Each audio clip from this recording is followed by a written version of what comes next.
여러분들의 부동산 길라잡이 부동산 가이드 진행의 강주리입니다. 강남 3구와 용산구 내 모든 아파트가 토지거래 허가구역으로 지정이 되면서 규제를 피해서 단독 다가구 등과 같은 비아파트 시장으로 거래가 몰리고 있다고 합니다. 특히 한남, 뉴타운 등 정비사업 개발 호재가 있는 지역은 연립주택이 50억 원의 직거래로 손바뀜이 되면서 같은 기간 강남구 대치동에서 거래된 음마아파트 2건의 실거래가를 넘어서기도 했는데요. 이제 우리가 주목해야 할 것은 이제 규제 틈새 속의 비아파트 시장이 아닐까 싶습니다.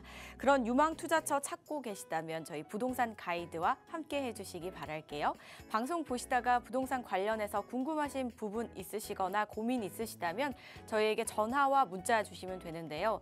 02-2638-3964번, 서울 전화 02-2638-3964번으로 전화 주시거나 또는 건당 100원의 유료 문자입니다. 샵 3989번으로 궁금하신 내용 적어서 지금부터 보내주시기 바랍니다. 자, 그럼 부동산 가이드 오늘도 힘차게 출발하시죠.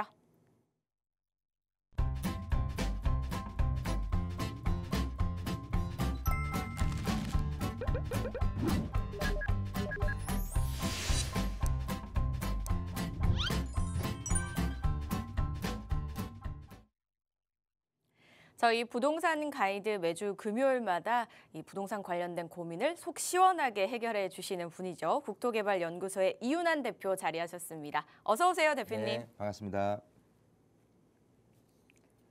네, 전국에 계신 시청자 여러분, 어쨌든 여러분들 고민을 시원하게 해결해 드리는 시간입니다. 그래서 많은 분들 연락을 주셔서 속 시원하게 이 시간을 통해서 좀 해결을 짓도록 최선의 노력을 다 하도록 하겠습니다. 네, 오늘도 다양한 이야기들과 함께 또 고민도 함께 시원하게 해결해 보도록 하겠습니다. 그 전에 먼저 저희가 방송 중에도 최대한 속 시원한 해결을 좀 도와드리려고 하지만 그래도 또 한계가 있지 않습니까? 이런 부분을 해결해 줄 자리가 마련되어 있잖아요, 대표님. 어떤 자리죠? 네. 자, 세미나인데요. 자, 많은 분들이 이런 그 방송을 통해서 이렇게 궁금하신 점을 해결을 짓기도 해요. 하지만 그래도 방송에는 한계가 있어요. 시간적인 제약이라든지 여러 가지가 또 직접 대면으로 했을 때 궁금한 점이라든지 아니면 정말 소액 투자처를 찾고 있는데 어디를 해야 될지 좀 잘 모를 때 세미나에 오신다면은 많은 분들한테 좀 소중한 시간을 활용할 수 있는 그런 시간이 되지 않을까 싶습니다. 특히 이제 주제를 모아타운 예정지에 대한 소액 투자를 할 테니까요. 유망지를 좀 찾아서 좀 궁금해하시는 분들 같은 경우 직접 오셔서 백문이 불여일견이라고 했어요. 그래서 속 시원하게 어딘가를 좀 소액 투자처를 조금 확인해보는 그런 시간을 갖도록 노력하시면 좋을 것 같습니다. 네, 부동산 관련해서 이제 평소에 관심 있으셨던 분야였거나 또는 이제 저희가 방송 중에 해결하는 고민 외에도 좀 디테일한 부분 궁금하신 분들 분명히 계실 거잖아요. 그런 가려운 부분들 그거 주고 싶다 하시는 분들은 세미나 참석하셔서 여러 이야기를 한번 나눠보시면 좋겠습니다. 저희가 문의사항은요. 02-2638-3964번과 샵 3989번으로 연락 주시면 되니까요. 많은 연락 기다리도록 하겠습니다. 자, 지금부터는 부동산 인기 급상승 이슈에 대해서 이야기 나눠보겠습니다. 자, 요즘은 이제 1인 가구 시대다라는 말들 많이 하잖아요. 그래서 좀 소형 평수, 소형 가구가 굉장히 인기가 많은데 그만큼 그래서 청약 경쟁도 굉장히 치열하다면서요, 대표님? 네. 자, 지금 일단은 인구에 대한 분포를 따졌을 때 1인 가구가 차지하고 있는 가구 수는 64%예요. 64%라고 하면 3분 중에 2분은 1인 가구에 속한다라고 보면 될 것 같아요. 그래서 어쨌든 이런 식으로 인구 분포에 의한다면은 분명히 쏠림 현상이 분명히 나타날 겁니다. 자, 그래서 그런지 어쨌든 지금 소형이라고 한다면 60제곱미터 그리고 84제곱미터 이런 부분을 들 수가 있어요. 국민 평형으로 따진다면 85제곱미터 이하인 이거를 이제 많이 들어요. 보통 이제 32평에서 34평형을 들고요. 60제곱미터라고 한다면 실제 전용 면적이 한 59제곱미터 이하니까 그 18평 정도가 이제 되겠죠. 여기 같은 경우는 25평 정도가 될 거고요. 자, 근데 일단은 국민 평형에 대한 부분 선호도가 높은 건 사실이지만 아까 얘기대로 1, 2인 가구 수가 좀 많이 늘어나면서 이쪽에 쏠림 현상이 굉장히 늘었어요. 그래서 청약 열기라고 따진다면 여기를 신청하는 분들의 경쟁률, 또 여기를 신청하는 경쟁률은 무려 6배다라는 부분이에요. 자, 그러면 여기에 쏠림 현상이 계속 가속화되는데 여기서 유의할 점은 그래요. 지금 여기서 얘기하는 18평 전용 면적 였을 때 보통 아파트 같은 경우 요즘은 방 3개, 화장실 2개 구조이거든요. 그래서 이런 국민 평형만 해더라도 이런 구조, 이런 방 개수, 화장실 개수가 중요할 텐데 소형이라고 해서 1, 2인 가구라고 해서 원룸이라든지 또 투룸이라든지 이런 정도의 많은 분들이 쏠림 현상은 아직은 아니다. 그래서 우리가 관심을 둬야 될 부분이라고 한다면은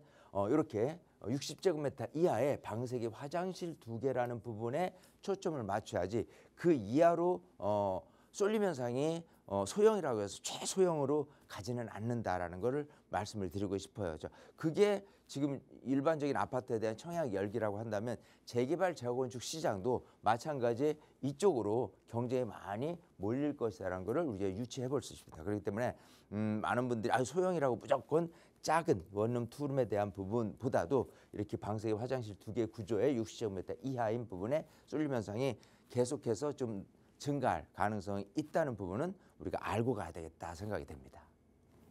네, 84 타입과 60 타입의 경쟁률이 무려 6배 이상이 난다고 합니다. 생각보다 정말 많이 나는데요. 근데 이제 소형 평수라고 해서 구조나 타입이 보니까 우리가 생각하는 원룸, 투룸이 아니라 3룸에 화장실이 2개까지 되어 있는 이 구조라고 또 말씀을 해주셨거든요.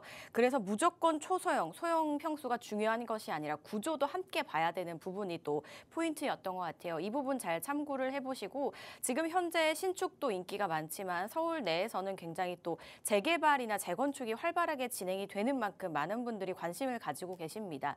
그래서 세미나에서도 이런 문의가 굉장히 많다고 해요. 세미나 자리 한번 설명을 또 드리고 가도록 하겠습니다. 자, 지금 성동구 성수동 인근에서 진행이 됩니다. 4월 15일 화요일 오후 1시에 진행이 되니까요. 여러분들 관심 있으신 분들은 참석하셔서 여러 이야기도 나눠보고요. 내 포트폴리오는 어떤지 한번 점검도 받아보시면 어떨까 싶네요. 문의사항은 02-2638-3964번과 샵 3989번 많이 연락 주시면 되겠습니다. 자, 그리고 저희는 본격적으로 여러분들의 궁금증 해결 한번 해보도록 할 텐데요. 역시나 방금 말씀드렸던 번호 지금 화면 아래에 나가고 있습니다. 계속해서 연락 주시기 바라겠습니다. 저희는 먼저 전화 연결부터 한번 해보겠습니다. 여보세요? 네, 여보세요. 네, 안녕하세요. 예, 안녕하세요. 네, 시청자님 어떤 고민이 좀 있으세요? 저 아파트 좀 어떤 게 더 나을지 좀 여쭤보려고 하는데요. 매수 고민이세요? 네네. 네네. 보고 계신 곳이 어디실까요? 녹본동의 대림 이편한 세상하고요. 네. 기름 뉴타운의 경남 아너스빌 중에 어느 아파트가 더 투자 가치가 있을지 좀 여쭤보려고요. 네. 일단 투자 가치만 보시는 걸까요? 아니면 실거주까지 함께 생각하시는 걸까요? 그러니까 제가 이제 2억 정도로 아파트를 사놓고 네. 추후에 좀 입주를 하고 싶거든요. 네. 알겠습니다. 지금 두 네. 곳을 보고 계신데 투자 가치도 괜찮고 또 실거주하기에도 이왕이면 좋은 곳이 어디일지 저희가 대표님과 한번 말씀 나눠보시기 바랄게요. 네. 네, 반갑습니다. 예, 안녕하세요. 안녕하세요. 예. 자, 지금 아파트를 지금 우선은 뭐 그 집값하고 전세금하고 차이가 2억 정도밖에 안 나요. 네네. 용케 그런 아파트를 잘 좀 구하셨는데 네. 그 2개 중에서 어느 게 더 날 거냐인데 하나는 성북구 이제 기름동에 있어요. 네. 예, 자, 성북구 기름동에 있는 기름 뉴타운 경남 아너스빌 아파트하고 네. 또 하나는 그 은평구 노뽕동에 있어요. 네네. 노번 대림 아파트하고 각각 금액이 어느 정도 되던가요? 지금 현재? 대림 2편은 이제 32평이 네. 지금 매매가 6억 8천이고 전세는 한 4억 8천 정도이고요. 예. 그 경남 아너스빌은 34평인데 네. 33평인데 매매가 7억 5천이고 전세가 5억 5천 정도 된다고 하더라고요. 네.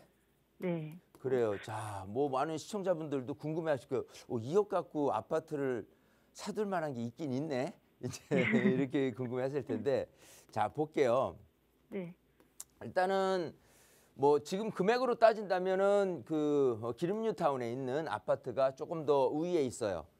어쨌든 뭐 전세 대비해서 갭 투자라고 한다면 2억 갖고 할 수 있는 부분이긴 하는데, 자 이제 나중에 입주를 하실 거잖아요. 네. 그죠? 이제 거주를 한다면 많은 분들이 이제 아파트를 선택할 때 좀 기준치, 즉 어떤 부분에 대해서 아파트를 선호를 많이 하냐라고 한다면은 5가지가 있어요. 그걸 제가 5세권이라고 하는데, 네. 뭐냐면 기본적으로 역세권, 역하고 얼마나 가깝냐는 거를 많이 이렇게 따져요. 네. 그리고 학군을 따집니다. 그렇죠. 그죠? 네. 자, 그러고 나서 뭐 다른 게 있다면은 비세권을 많이 좀 따져요. 조망, 뭐 한강 조망이 된다든지 어떤 천 조망이 된다든지, 그리고 공원 근처, 공기도 좋아야 될 필요가 있고, 그리고 병원 근처라든지 자, 이런 걸 따집니다. 그래서 네. 역세권, 학세권, 또 뷰세권, 공세권, 평세권 이런 식으로 따져요. 네. 그 중에서 많은 분들이 그래도 제일 선호를 높게 판단하는 기준치는 역세권과 학세권입니다. 그죠? 네. 자, 그런 네. 부분에서 둘 다 지하철역이 얼마나 더 가깝느냐, 누가 더 가깝느냐라고 따진다면 이쪽 녹번역 바로 옆에 있는 아파트가 훨씬 역하고 가까워요. 네. 자, 여기 같은 경우는 지금 정릉역하고 기름역 사이에 있어요. 그래서 지하철을 이용한다라고 한다면 도보를 대략적으로 한 15분 정도는 걸어야 됩니다.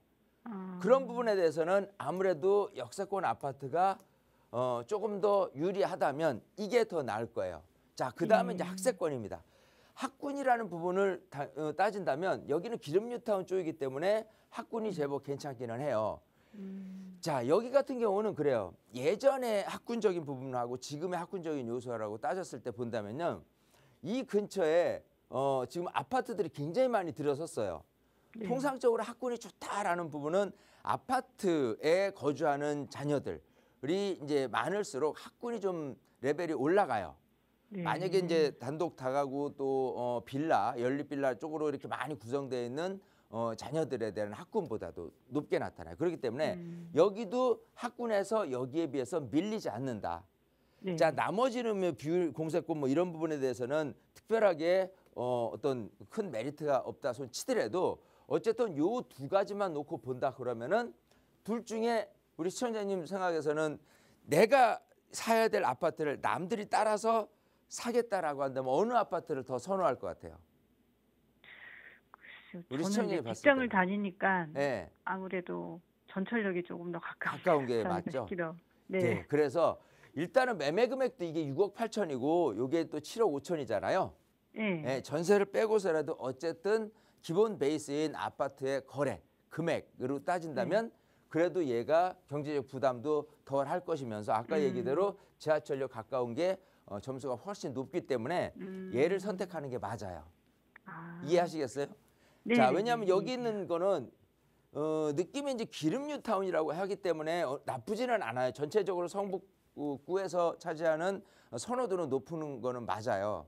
네. 하지만 여기 안에서도 지금 트렌드는 약간 좀 변해 있는 게 지금 사거리역 근처에 그 센터피스라든지 클라시아라든지 이런 아파트들이 지금 이제는 좀 더 인기가 좋고요. 기름뉴타운 자체가 이렇게 경사진 아파트들이 많이 있습니다. 그래서 점점 동력의 힘을 좀 잃어가는 부분이 있기 때문에 아무래도 전망으로 생각하면은 이쪽보다는 이쪽이 더 낫겠다 생각을 해요. 이해되시겠어요? 예. 자, 그래서 여기를 좀 놓치지 말고 좋은 네. 선택하시길 바라겠습니다. 예, 알겠습니다. 네. 너무 감사합니다. 네, 여유자금 2억으로 서울 내 집 마련이 가능할까에 대한 질문이었는데요. 일단 보고 계신 곳의 녹번동과 기름 뉴타운 중에 녹번동이 여기랑도 가깝고요. 시세도 기름보다 이제 더 메리트가 있고 전망도 더 괜찮을 것 같다라는 말씀을 주셨거든요. 여러모로 이제 녹번동 쪽을 말씀을 주셨으니까요. 잘 참고해 보시고 임장도 한번 나가 보신 후에 좋은 결정 내려 보시기 바라겠습니다. 상담 내용 도움되셨길 바라고요. 저희는 다음 전화도 바로 연결해 볼게요. 여보세요? 네, 안녕하세요. 네, 안녕하세요, 시청자님. 네네. 어떤 궁금증이 좀 있으세요? 네, 저는 그 서울에 네. 그 아파트 2채를 보유하고 있고, 예. 인천 송도에 지금 현재 자가로 살고 있는데요. 네. 보유 중인 아파트로는 그 홍제동의 한양 아파트를 2013년도에 네. 3억 7천인가 그 정도에 매수를 하였고 그 또 한 가지는 대림동의 그 코롱 아파트를 2015년도에 4억에 매수를 했었어요. 그래서 예. 지금 둘 다 전세를 놓고 있는 상황이고요. 네. 대림동에 있는 아파트는 작년에 주택 임대 사업자를 냈었는데 자동 말소가 된 상황이고요. 네. 지금 현재 거주하고 있는 송도 SK뷰는 제가 5억 5천에 분양을 받아서 지금 현재 6년째 거주하고 있는데 현재 시세는 한 7억 5천 정도 되는 것 같아요. 네. 그래서 송도를 팔고 서울로 이주해야 되는데 예. 지금 팔아도 괜찮을지 아니면 보유를 하고 있는 게 좋을지 궁금해서 전화드렸고요. 네. 또 한 가지 그 양도소득세는 한 어느 정도 나올지 궁금해서 전화 한번 드려봤어요. 송도 지금 자가를 매도를 하셨을 때 양도세가 어떻게 되는지 궁금하시다는 말씀이신 거죠? 네네네. 네네. 알겠습니다. 지금 현재 이제 3주택이신데 송도에 거주하시면서 보유하고 계신 이곳을 매도를 하고 서울로 다시 돌아가야 될지 아니면 보유를 계속해서 가면서 이제 이주를 해야 될지가 고민이신데 만약에 매도를 하신다면 양도세는 어떻게 나오게 될지 이 부분 궁금하다는 말씀 주셨는데 맞으실까요? 네네, 맞아요. 네, 알겠습니다. 대표님 바로 연결해 드릴게요. 네. 네, 반갑습니다. 네, 안녕하세요. 안녕하세요. 자, 지금 집이 세 채예요, 그죠? 네. 하나씩 이제 검토를 해보자고요. 지금 하나는 홍제동에 있는 한양 아파트를 갖고 있다고 했어요. 네. 요거를 이제 A라고 봅니다. 또 하나는 그 대림동에 있는 코롱 아파트를 갖고 있다고 했어요. 네. 자, 요거를 B라고 봅니다. 네. 또 지금 송도에 또 살고 있는 아파트 SK뷰 아파트가 요걸 C라고 봐요. 네. 자, 근데 이제 A 아파트가 있고 B 아파트 있는 상태에서 C 아파트에서 거주를 하고 있다가 이거를 팔고 이제 서울로 와야 돼. 그죠? 네. 예. 그래서 서울로 올 때 이거를 팔고 오는 게 좋을지 아니면 놔두고 오는 게 좋을지잖아요. 네네네. 자, 일단은 결론부터 얘기하면 팔고 오는 게 더 나아요. 자, 왜 그런지 좀 말씀을 우선 잠시 후에 드리기로 하고 세금을 또 물어보셨어요. 자, 네. 세금 관련해서 제가 좀 여쭙고 싶은 게 있는데 홍제동에 있는 한양 아파트를 몇 년도에 샀다고 했죠? 2013년도요. 2013년도 혹시 몇 월 달에 산지 기억하세요? 여름이었는데 아마 7월 말 정도 되는 것 같아요. 7월. 되게 여름이요. 7월 말이요. 네. 이 당시에 네. 조세특례제한법 99조에 2에 해당이 돼요. 그건 뭐냐면 이 음. 당시에 신축을 사거나 아니면 이 당시에 4월 1일부터 2013년 4월 1일부터 12월 31일까지 기존 아파트라고 하더라도 비과세인 물건을 사게 되면요. 거기에 직인을 찍어줘요. 혹시 직인 받은 거 기억나세요? 그랬던 것 같아요. 네. 아, 그래요? 직인까지 있어요? 네네.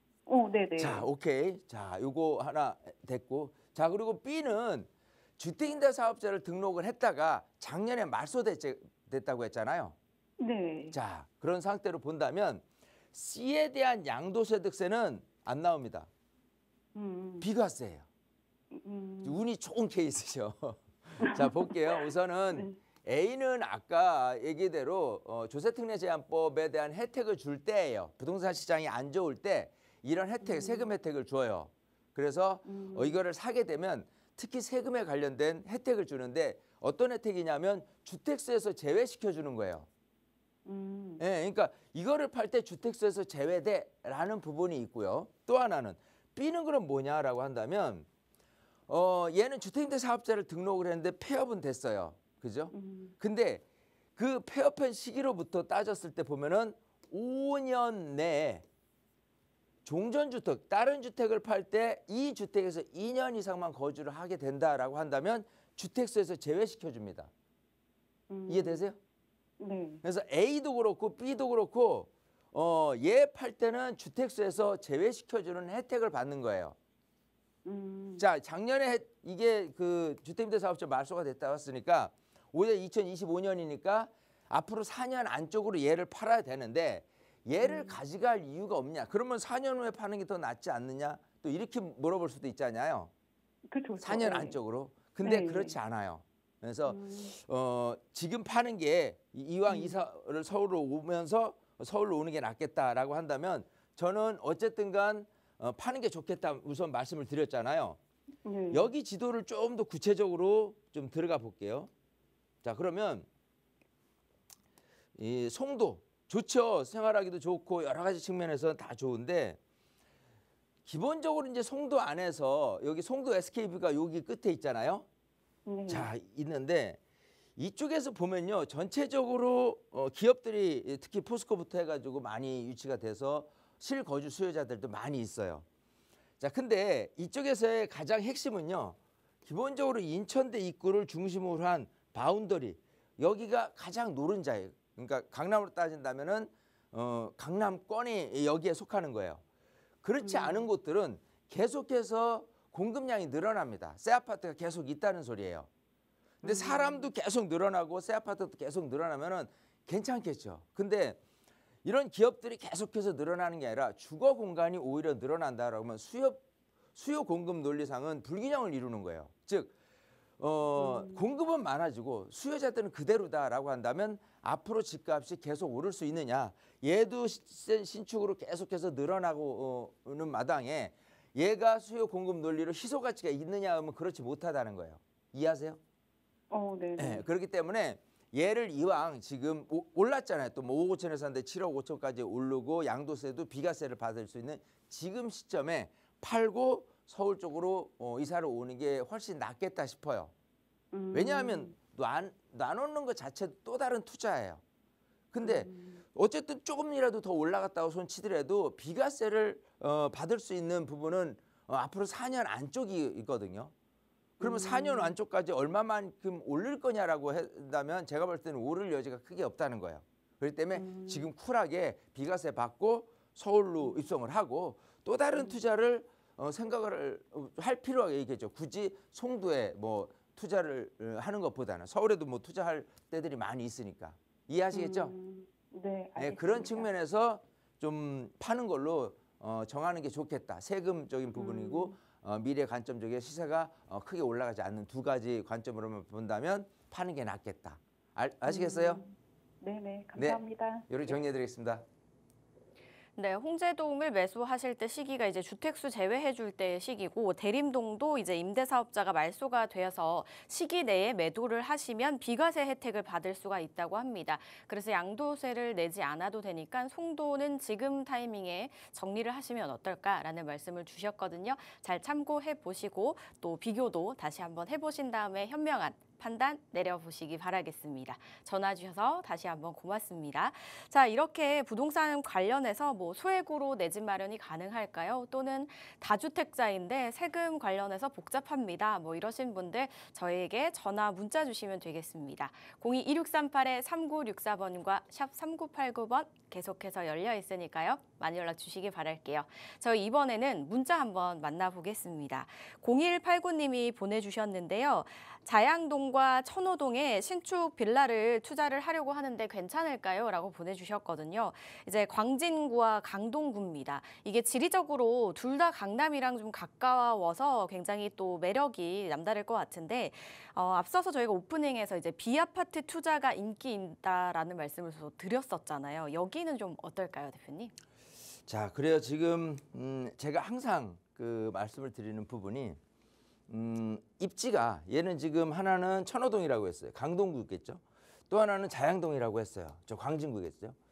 광진구 자양동과 그리고 강동구 천호동으로 따진다면은 어디가 좀 미래 발전 지향적이냐, 그럼 좀 발전 가능성이 더 높냐라고 한다면 굳이 이제 강동구도 사실 그 굉장히 좀 넓어요. 이제 이쪽이 이제 송파라고 한다면 송파 인접된 거기 때문에 강동구 주민들은 뭐가 서운해하냐면 야 우리도 강남에 있고 송파 옆인데 강남 4구로 불러줘라고 이렇게 얘기를 해요. 하지만 노상 강남 3구 서초구 그리고 강남구 송파구만을 이렇게 강남 3구로 합니다. 지금 이제 용생구까지 해서 규제적으로 지금 지정돼 있는 건데 강동구는 어쨌든 송파구가 인접되긴 했지만 송파구하고 바로 인접된 경계 지점하고요. 그렇지 않은 뭐 고덕동이라든지 상일동이라든지 그런 지역하고 좀 어떤 구분이 돼 있어요. 그래서 이쪽은 아파트들이 많이 구성되어 있는 반면에 이 강남이나 이쪽으로의 접근성은 약간 좀 멀게만 느껴지는 부분이 있습니다. 예. 자, 그런 상태에서 강동구 천호동이라고 한다면 입지가 괜찮은 편은 인정해요.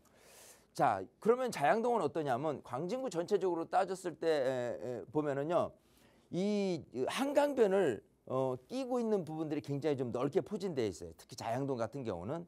근데 아파트 시세를 따진다라고 한다면은 사실은 이렇게 지하철역 근처고 한강 조망이 되고 이런 아파트들은 굉장히 비싸요. 예. 근데 강동구 같은 경우는 물론 이제 고덕동에 있는 아파트 같은 경우는 조금 많이 가격이 좀 올라서 있긴 하지만 그렇지 않은 천호동에 있는 아파트 금액하고 자양동에 있는 아파트 금액을 따진다고 한다면 자양동이 조금 가격이 높습니다. 그렇게 따진다면 지금 얘기하는 게 신축 빌라를 사서 나중에 뭐 모아타운이라든지 신통계획이라든지 이런 거를 생각해서 투자를 한다라고 한다면 앞으로 아파트 가격이 더 높아질 수 있는 지역을 선점하는 게 더 낫겠다요. 천호동도 나쁘지는 않아요. 하지만 이런 많은 분들이 이런 생각을 합니다. 어쨌든 둘 다 뭐 나쁘지는 않은데 사업이 좀 빨리 되는 것을 많이 이제 그걸 더 선호하는 분들이 경향이 있는데 그렇지 않아요. 사업이 빨리 되고 늦게 되는 것보다는 앞으로 정말 아파트가 되어졌을 때 지어졌을 때 얼마의 시세로 판단이 되고 얼마의 많은 분들이 관심을 갖느냐에 따라서 가격이 결정이 되지는 거예요. 그런 측면에서 본다면은 광진구 자양동 쪽이 조금 이렇게 강동구 천호동 쪽보다는 좀 우위에 서 있다라는 판단이기 때문에 이거를 좀 들여다보는 게 더 낫겠다 생각을 합니다. 네, 천호동과 이제 자양동의 입지를 한번 또 비교를 해봤습니다. 그리고 각각 이제 아파트 시세를 비교를 해봤을 때 자양동이 이제 조금 더 높게 형성이 되어 있다고 합니다. 그래서 나중에 이제 또 재개발이 혹시나 진행이 됐을 경우에 아파트가 완성이 되면 그 가치가 조금 더 높게 책정이 될 가능성이 높은 자양동을 좀 말씀을 주셨거든요. 그래서 다시 한번 비교를 해보신 다음에 신중하게 결정 내려보시기 바라겠습니다. 상담 내용 도움 되셨길 바랄게요. 저희 이번에는 이어서 바로 전화 연결 또 한번 해보겠습니다. 여보세요? 여보세요? 네, 안녕하세요. 네, 안녕하세요. 네, 시청자님 네. 어떤 점이 좀 궁금하실까요? 네. 제가 남양주에 살고 있으면서 직장은 테헤란로예요. 네. 네, 이제 10억으로 제가 아파트를 좀 구입하려고 하는데, 네. 제가 금호동 두산 아파트하고 네. 암사동 선사 아파트 24평 중에서 네. 어느 게 좋을 건지랑, 네. 그다음에 이곳 말고 다른 곳도 괜찮은 곳이 있는지, 네. 그리고 지금 사는 것이 맞는지 아니면 더 기다려야 할지 네. 그 부분이 궁금해서 전화를 드렸거든요. 네, 지금 보고 네. 있는 곳 외에도 다른 곳 괜찮은 데가 네. 예산에 맞는 곳이 있을지 또는 매수 네, 네. 타이밍이 지금이 괜찮을지 이 부분 네, 궁금하신 거죠? 네네. 네, 알겠습니다. 저희가 대표님 연결해 드릴 테니까요. 자세하게 이야기 나눠보시기 바랍니다. 네. 네, 반갑습니다. 네, 안녕하세요. 안녕하세요. 네. 자, 지금 현재는 거주지가 남양주예요. 네. 근데 직장은 테헤란로예요.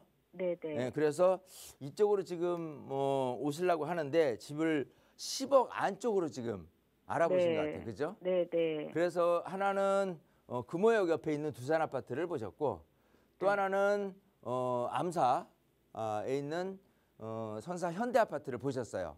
네. 자, 테헤란로가 직장이라고 했으니까 테헤란을 중심으로 이렇게 암사동 쪽에 있는 것도 이제 8호선을 타고 이렇게 2호선으로 갈아타서 접근성도 나쁘지는 않고 또 네. 마찬가지 금호역 통해서 3호선에서 또 2호선으로 갈아타서 접근성도 나쁘지가 않아요. 자, 둘 다 네. 괜찮은데 네. 이 중에서 좀 어떤 게 더 낫겠느냐라는 거잖아요. 네. 예. 자, 둘 다 이제 장점이라면 장점, 단점이란 단점들이 존재해요. 이제 뭐냐면 네. 우선은 항상 그 동을 에워싸고 있는 그 구를 판단하는 게 우선 좋아요. 자, 여기는 암사동은 강동구예요. 그죠? 네. 여기 두산 아파트 금호동 이거는 성동구예요. 네네. 그죠? 예. 자, 일단은 둘 다 나쁘지는 않아요. 그죠? 이 서울 중심권하고 멀지 않습니다. 자, 근데 이왕이면 좀 더 좋은 점수를, 높은 점수를 준다라면 우리가 보통 이제 직주 근접 많이 얘기하잖아요. 그런 상태에서 내가 직장을 왔다 갔다 할 때 이 강남을 왔다 갔다 할 수도 있겠지만 종로, 중구를 왔다 갔다 할 수도 있어요. 그리고 영등포, 여의도 쪽을 왔다 갔다 할 수 있는, 물론 잠실도 왔다 갔다 할 수 있습니다. 근무처로 따진다면. 근데 서울에 있는 3도심 하면은 종로, 중구와 이 여의도라든지 영등포권역하고 강남을 얘기를 해요. 네. 자, 입시적인 관점에서 딱 보면은 성동구, 금호동 지역이 요 두 군데를 바로 연결돼 있는 곳이기 때문에 점수가 조금 더 높을 수 있어요. 예, 이해하시겠어요? 네, 네. 그러니까 여기가 나쁜 게 아니라 여기도 괜찮기는 해죠. 한강변이기도 하고 단지 크기도 훨씬 크죠. 3,000세대 가까이 되니까. 네. 예, 요거는 1,000세대가 좀 넘기는 하는데 그런저런 거로 따진다면은 접근성, 많은 분들이 수요자들이 좀 몰릴 가능성으로 따진다면 요쪽 그 금호역 자체가 조금 더 우위에 서 있는 거가 둘을 비교를 해본다면 더 맞아요. 그죠? 네. 자, 그리고 암사동 선사현대 아파트는 좀 단점적인 부분이 있습니다. 그 뭐냐면 보통 이제 엘리베이터를 타면은 지하 주차장에 놓고 엘리베이터가 있는 상태에서 그 자기 호실로 이렇게 가게 되잖아요. 네. 근데 여기는 지하 주차장에서 다시 걸어 올라와서 그러고 나서 엘리베이터를 타야 돼요. 그러니까 그런 부분이 주민들한테는 조금 단점으로 작용을 해요. 네, 네. 네, 그렇기 때문에 선호도 측면에서 본다면은 오히려 좀 두산 아파트 쪽이 더 유리할 수 있겠다 생각을 해요. 그래서 만약에 둘 중에 그냥 거주는 둘째치고 또 시세적인 전망을 조금 생각을 해 본다면은 금호동에 있는 아파트가 조금 더 우위에 서 있다 생각을 해요. 네, 그래서 만약 이거를 한다면은 저는 금호동 두산 아파트를 선택하는 게 낫겠다 판단을 하고요. 네, 네. 또 다른 곳을 생각을 알려달라고 그랬잖아요. 네, 네. 자, 그럼 어디가 있을까 생각을 해보면 지금 테헤란로를 왔다 갔다 하는 데 있어서 10억 갖고 하려고 그러면요. 사실 여기도 괜찮은 편이에요.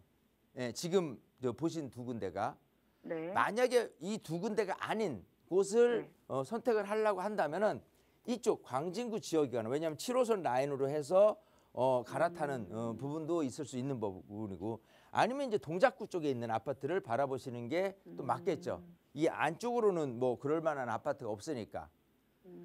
근데 콕 집어서 어디가 괜찮다라는 것보다도 지금 우리 시청자분처럼 계속해서 들여다봐야 돼요.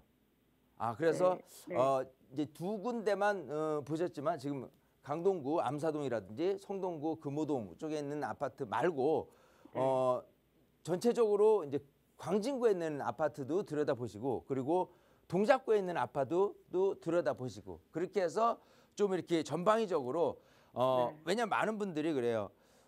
그냥 손쉽게 한두 군데 찾고서 결정을 하시는데, 사실 집 하나 산다는 게 굉장히 거주 겸 투자적인 관점에서 굉장히 중요한 거잖아요. 맞아요. 그런 측면에서 본다면은 좀 더 깨알같이 다 들여다보고 그러고 나서 후회 없는 선택을 하는 게 제일 베스트예요. 한 가지 또 팁을 드리자면 이런 게 있습니다. 많은 분들이 10억 아파트 참 사기도 버거워라고 하는데, 지금 강남에 출퇴근을 목적으로 하시려고 해요. 그죠? 그러면 이제 애들 학군도 생각하고 여러 가지 측면에서 바라본다면 강남에 입성하는 게 쉽진 않겠죠. 아파트로는 도저히 10억짜리 아파트는 없을 거고, 그렇잖아요. 자, 그러면 나홀로 아파트라든지 아니면 빌라라든지 이것도 생각을 해볼 필요는 있어요. 강남권이라고 한다면. 근데 빌라가 방 3개, 화장실 2개인 구조로 돼 있어. 그러면 여기 20평대하고 비교해 봤을 때 나쁠 건 없거든요.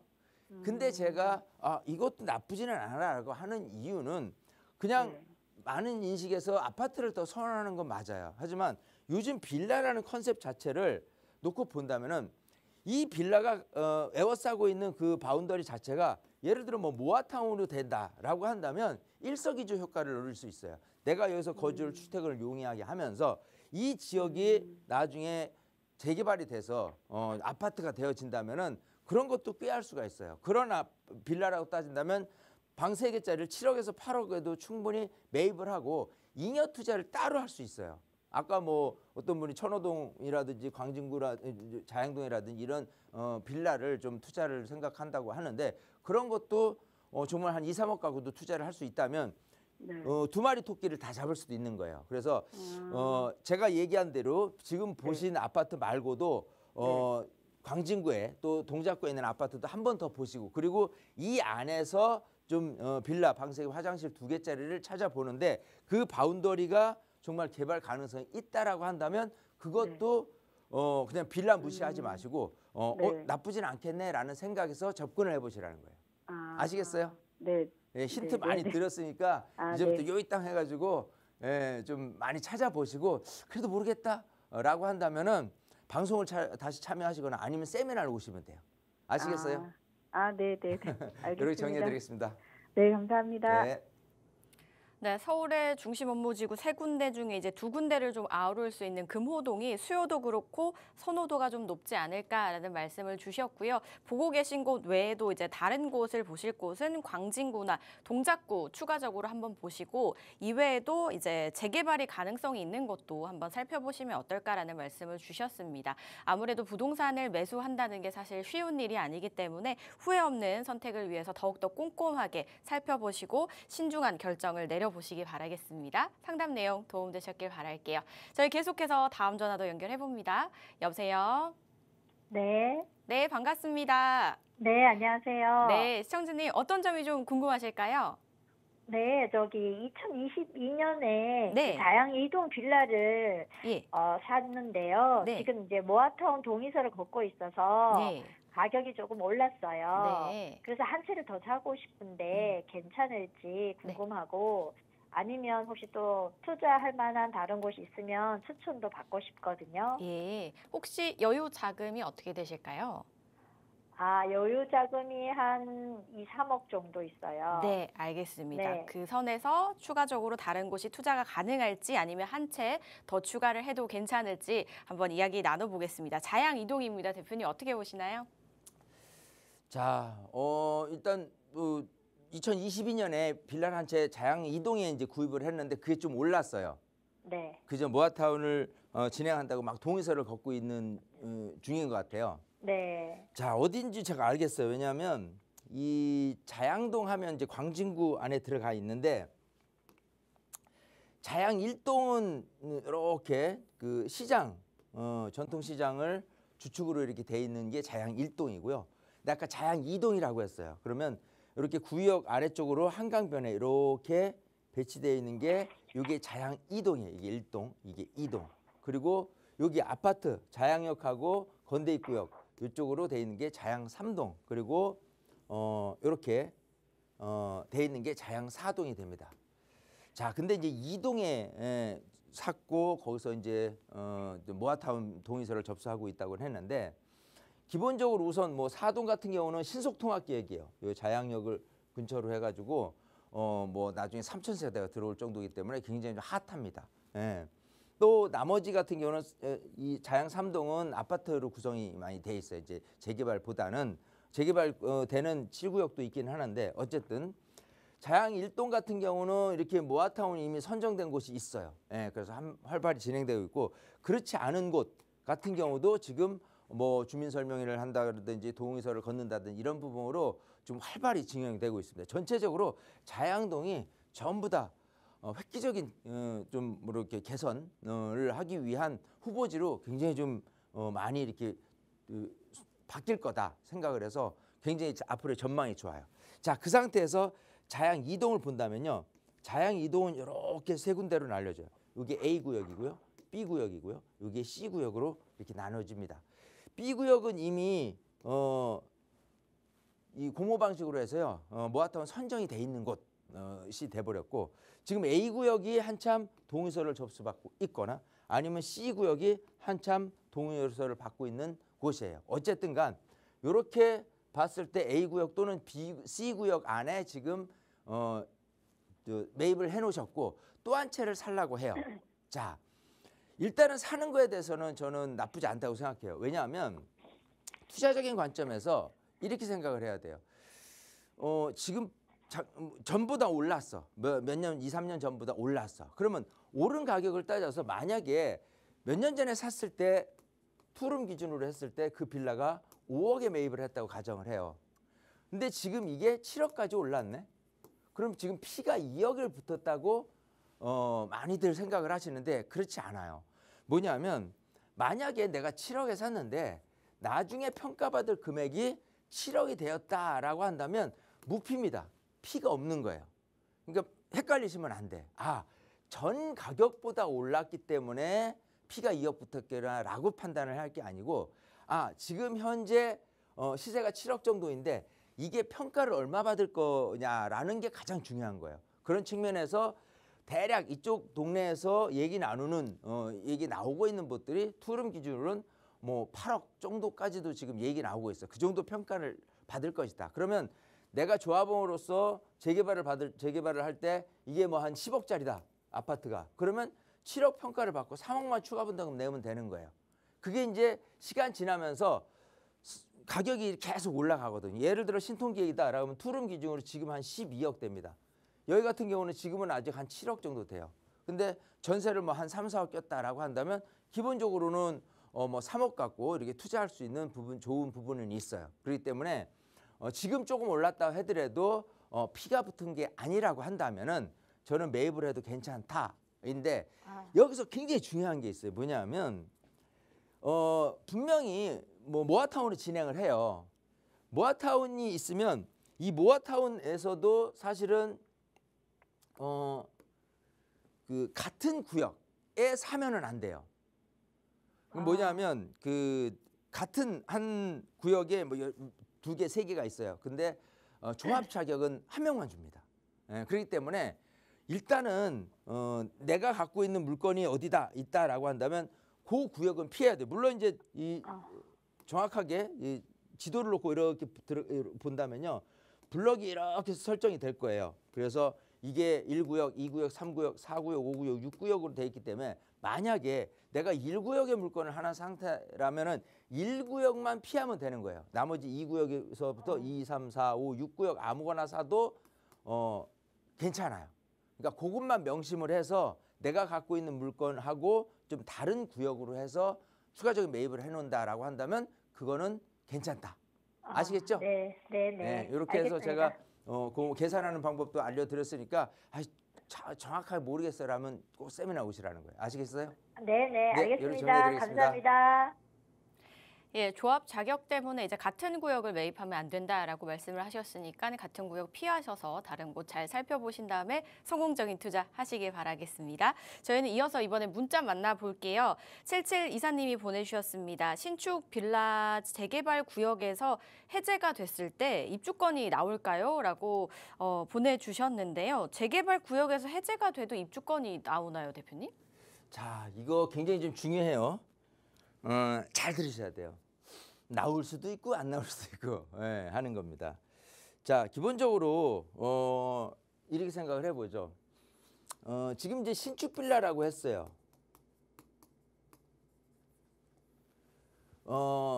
예를 들어 단독주택이 있었는데 신축 빌라를 지면서는 이제 세대가 많이 늘어날 거 아니에요. 뭐 지분 쪽이란 말도 이게 하긴 하는데 어쨌든 이런 신축 빌라가 입주권이 각각 다 나올 거냐 아니면 신축빌라 땅 부지 하나에서만 나올 거냐 이게 권리산정 기준이라는 게 잡혀요. 즉 재개발 재건축에서 굉장히 중요한 건 권리산정 기준 1이다.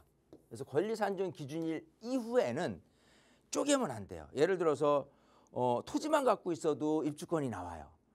집만 갖고 있어도 입주. 단독주택을 갖고 있어. 그러면 단독주택 건물 따로 그리고 땅 따로 해가지고 땅을 누구한테 팔거나 누구한테 증여를 했다라고 하면 입주권은 2개가 나오는 거잖아요.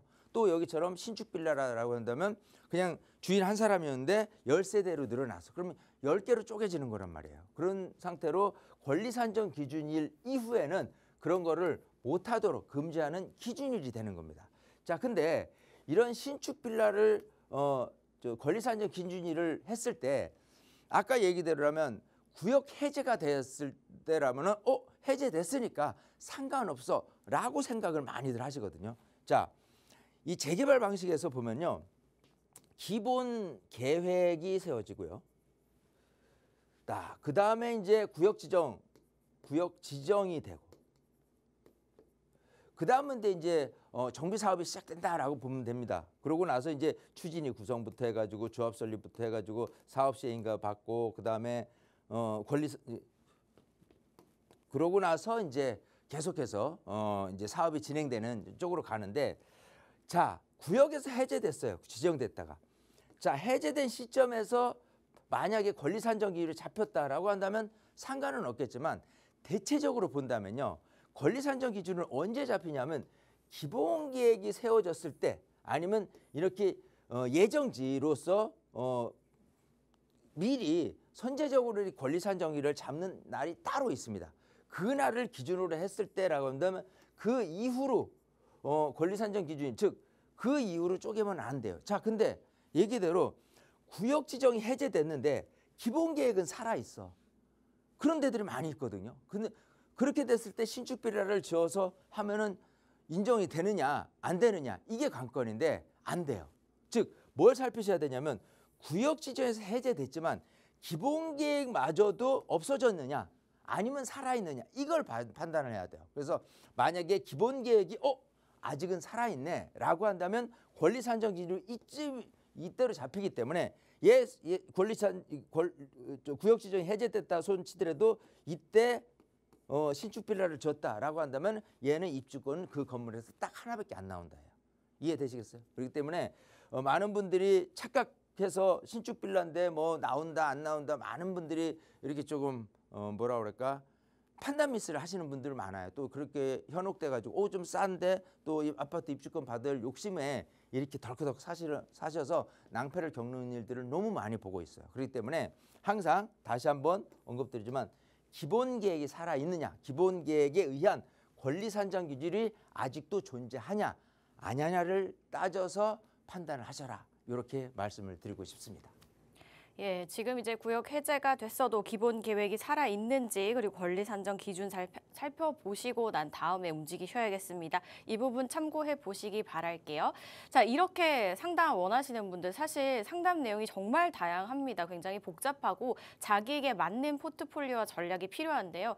이렇게 세우시려면 어떻게 하시면 좋을까요, 대표님?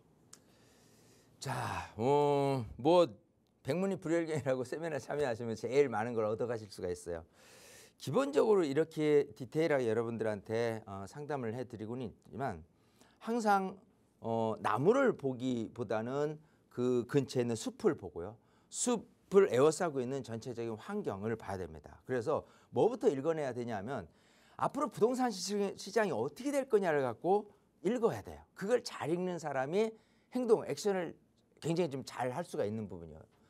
그렇기 때문에 그런 부분을 하기 위해서 어떻게 있느냐면, 내가 계속 공부해서 하면 되는데 그게 쉽게는 안 돼요. 그렇기 때문에 세미나에 오셔서 앞으로 시장이 어떻게 될 건데 하면서 내가 이제 대응을 준비를 해야 돼요. 그러고 나서 디테일하게 내가 아파트 갖고 있다면 팔지 말지, 세금은 어떻게 절세를 할 수 있지라는 거 하고, 내가 투자 금액이 있는데 또 아이들한테 자녀에게 증여를 생각하고 있는데 이걸 어떻게 해야 될지 고민을 갖고 계신 분이 한둘이 아니에요. 그런 분들이 정말 방송을 통해서 많은 거 편하게 방송 보시는 건 좋은데요, 얻어가시는 부분에 분명히 한계가 있을 겁니다. 그런 측면에서 세미나에 직접 오셔서 좀 이렇게 시장도 좀 들여다보고 앞으로 어떻게 해야 될지, 그리고 내 물건을 어떻게 해야 될지에 대한 부분을 세심하게 조금 물어보고 좀 답변을 드려서 얻어갈 수만 있다면 정말 그 시간은 여러분들의 시간이 될 수 있으니까요. 조금 불편하더라도 지금 장소가 이제 성수동 쪽이니까 많은 분들이 중심부예요. 그렇기 때문에 많은 분들 오시기 좀 불편하지 않을 테니까요. 정말 세미나에 많이 오셔서 많은 것을 해결짓고 가는 그런 시간을 가지셨으면 좋겠습니다. 네, 바뀌는 시장 상황에 대한 대응 전략 필요하시다면 참여하셔서 여러 이야기를 나눠보시기 바랍니다. 022638-3964번과 샵 3989번 많은 연락 주시기 바랄게요. 저희 방송에서 제공하는 정보는 투자 판단에 대한 조언일 뿐 해당 부동산의 가치, 상승과 하락을 보장하지 않는다는 점 기억해 주시기 바랍니다. 즐거운 주말 보내시고요. 저희는 다음 주 이 시간에 찾아뵙겠습니다. 시청해 주신 여러분 고맙습니다.